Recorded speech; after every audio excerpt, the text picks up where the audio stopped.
Welcome to week 6 of our SAT vocabulary study. This week all of our words are adjectives. This week we'll also be having a quiz on Friday for weeks 5 and 6 words. Please know that in addition to the quiz on Friday, you're responsible for going on to Quizlet, using it as a study helper, but the requirement is to take the practice test sometime before Friday. So we'll get started with our adjectives this week. We're going to begin with frivolous. And frivolous can be used in a couple different ways, in a couple different manners. And actually I have 2 slides to show you of different uses for the word. But in essence it means something that seems impractical, meaning not practical. Something that might seem unimportant in the big scheme of things, something that lacks seriousness, or what someone would consider trivial or petty. So I'll show you the 2 examples and then I'll add another one there. So here's the first one. This is Eric. Eric's math teacher is always patient with a challenging boy, but sometimes he becomes frustrated when Eric asks frivolous and irrelevant questions like, "What do worms eat?" during class.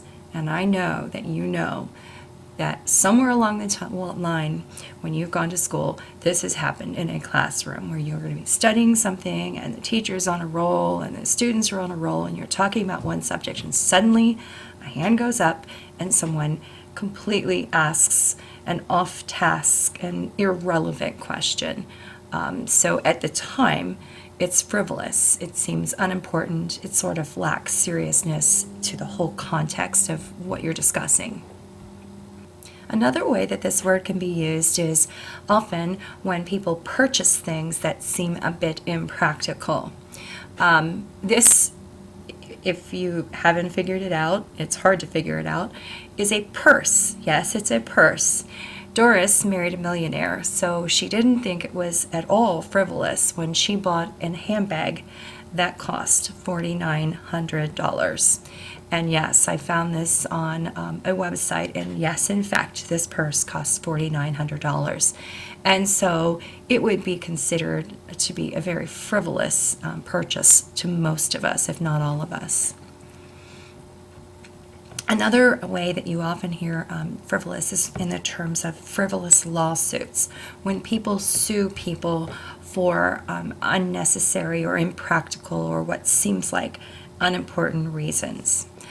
For example, when someone sued McDonald's because she spilled her coffee on herself and the coffee was too hot. That was considered a frivolous lawsuit. Our next word is haughty. And someone who is haughty is considered to be someone who is a snob, acts superior to others, is sort of snooty, walks around with their nose up in the air like they're better than everyone else. And another good word that's a synonym is arrogant. Now, this is not to be confused with the other haughty, H-O-T-T-Y. And I couldn't think of a better movie example than this one. If you've never seen Mean Girls, it's all about a group of haughty girls. The new girl in Mean Girls makes friends with a group of haughty rich snobs called the Plastics. Our next word is aloof. And actually, we encountered this word when we read The Outsiders. Ponyboy was having a conversation with Cherry about the Socias, and he mentioned that they were aloof. And what this means is someone who is kind of distant, not in physical terms, but sort of in emotional terms. So they're remote from others. They don't want to associate with others. They kind of stick to themselves. And being aloof can be a trait of someone, or it can be just a situational thing. Maybe one day you're just not feeling like being around other people, so you might be called aloof that day. And sometimes I like to point out the opposite of a word, and this is one of those cases. Dave would never be considered aloof, for he's always the life of the party and the center of attention. So this is not being aloof, not being distant and remote. He's definitely associated with others, so he's not aloof. Next we have reverent, And someone who is reverent is deeply respectful at the particular times when it's required, or they are being very solemn, again, at certain situations. When we go to an event and we stand to sing the national anthem, it's expected that you take your hat off and that you stand quietly and sing, or put your hand over your heart. That's considered reverent. When you go to a church or when you go to some sort of solemn ceremony, you're required to be, or expected to be, reverent.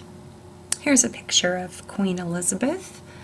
The citizens in England are very reverent toward their queen, so it's customary to curtsy when they meet her, and this little girl is just getting ready to curtsy to the queen, sort of bow.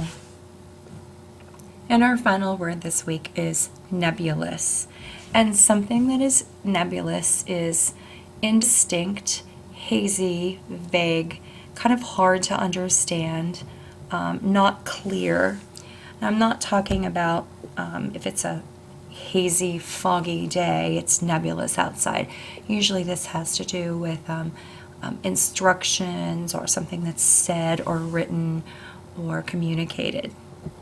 So I think of this word when I think of an instance that happened to me when I went to Indianapolis one time.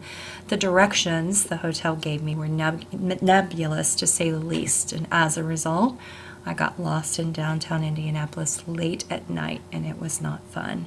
So the instructions they gave me weren't clear. There were a couple of steps missed, and therefore they were nebulous, and that's what resulted in getting lost. There you go, week 6, vocabulary words. Don't forget your quiz this week, and do not forget to complete your Quizlet practice test before Friday. Have a good evening.